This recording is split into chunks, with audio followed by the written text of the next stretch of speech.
You say Cherelle Parker is basically Mayor Kenny 2.0, correct? That's the way I'm viewing it so far. That's the way it's coming off to me. Okay. I do see some stark contrast between policy as far as policing. And I want to get into that more so later on, but I do want you to touch on how you feel about stop and frisk that's been implemented by the new administration. Well, let me say this first and foremost. When I make that statement, I'm speaking about action. I'm not talking about talk. They both talk. They all talk. Everybody talks. But I'm talking about action. When it comes to action, she's 2.0 as far as I'm concerned. Why do I say that? We've had mass shootings. She has not appeared. We've had at least 25 people, over 25 people homicides, but at least 20 of them were by guns. She hasn't appeared. Um, she's come out for two police officers, just like Kenny did, but yet we've got over 80 people who've been shot in this city.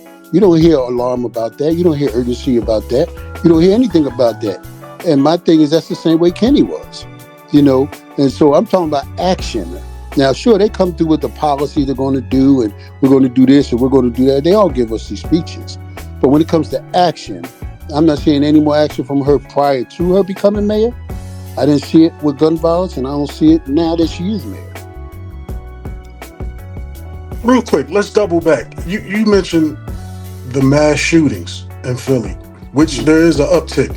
But do you think we should make a distinction on a political stage between random or I guess you would say racially motivated or any one of the isms motivated mass shootings, like some guy gets on top of a bridge and just shoots at people because he doesn't like people that drive red cars. And the people who actually have like street beef and they have a shootout and 10 people get shot. Should we make a distinction? No, death is death. That's the way I feel about it. And no matter whether it's from some beef or whether it's from somebody that may unfortunately be mentally ill and start shooting people, the bottom line is we're going to end up with casualties. As the mayor, she should represent care, compassion, and empathy. If you're not present, you're not showing any of that. So as a result of that, people feel hostage to the situation. So now here we've had mass shootings. She hasn't shown up to any, at least publicly. Now these people may be doing things in the back door. They may be doing something in the background and we don't see it. I don't give any type of kudos to that because we need to see what's going on. Don't tell us you're doing stuff and we don't see it. We need to see why, because we pay you, number one. But number two, we need to make sure that you're telling us the truth that you're doing these things. So as a result of that, with the mass shootings, if these people are being shot down in the street in whichever way, and you don't come out to these communities and make them feel safe and show them that, hey, we're doing what we can to try to minimize this or stop this, and these are the resources available to you, then what the heck are we doing out here? That's a good point. We definitely need to see what's going on because we don't know how to reinforce what they're doing administratively in the community. So I definitely got to agree with you there. But with the mass shootings, how do we prevent something like that? I mean, what's your thoughts on that? I just don't really see how you prevent a mass shooting. Well, mass shootings to me are just like gun violence, man. You don't know when it's going to happen. Only the people that's participating in it know when it's going to happen. Even sometimes they don't know when it's going to happen. The bottom line, though, is if we have a presence on our streets, which is one reason why I'm trying to encourage the Hug the Block, okay? If people are coming out here and planning to do certain things, maybe they'll change their plan if they see there are people out there roving the neighborhoods that's looking out for type of things like this. Maybe they'll think twice. You know, it doesn't mean they will never get their target, but maybe they might not get them that night. The thing is, we have empty streets now. Police force is down.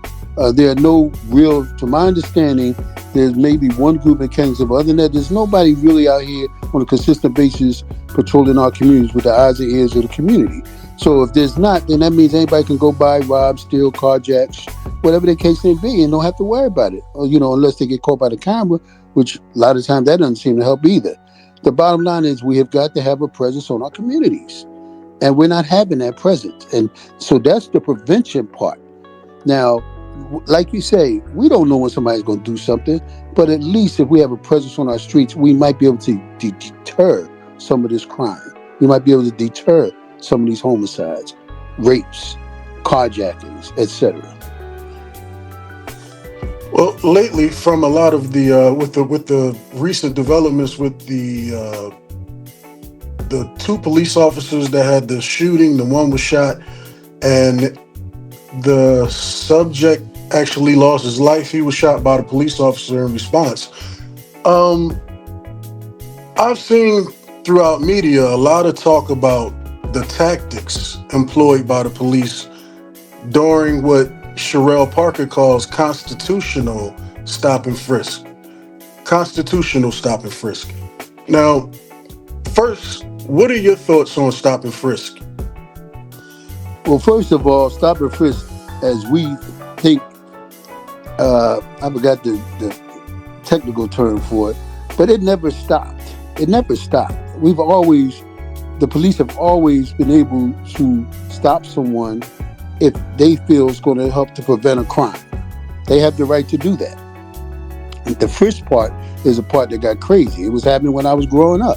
They used to throw us up against the wall at a moment's notice, jump out of the car, get up against the wall. We had to get up against the wall. And they went through our pockets, and you don't see that now. That's what really stop and frisk is. You don't see nothing like that today, especially with cell phones and everything else. But that is what the stop and frisk is that people say they're so afraid of.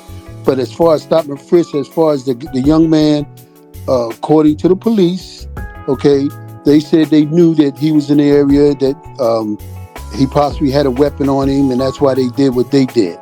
If they have strong suspicion, they went to him, and as you saw in the video, and I'm not saying I'm for or against either side of that video, I'm just saying what I saw. It appeared that he was proven to the police he didn't have a weapon, when in fact he did. And then when the other cop came in, he tried to break camp and come out the store, and that's where the scuffle started up. Because of the simple fact he knew he had the gun, he didn't want to get found with that gun on him. If people walking around with illegal guns in the city of Philadelphia, how in the world do we expect to be safe?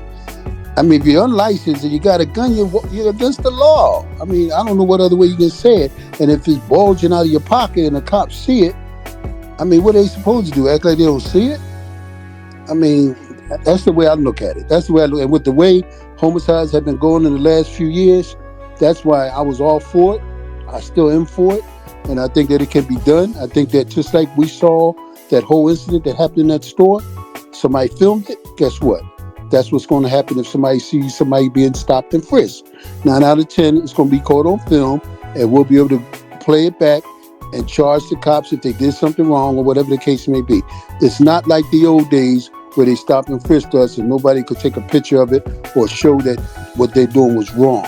Now there's cameras everywhere, so this is a whole different time than it was back in the day.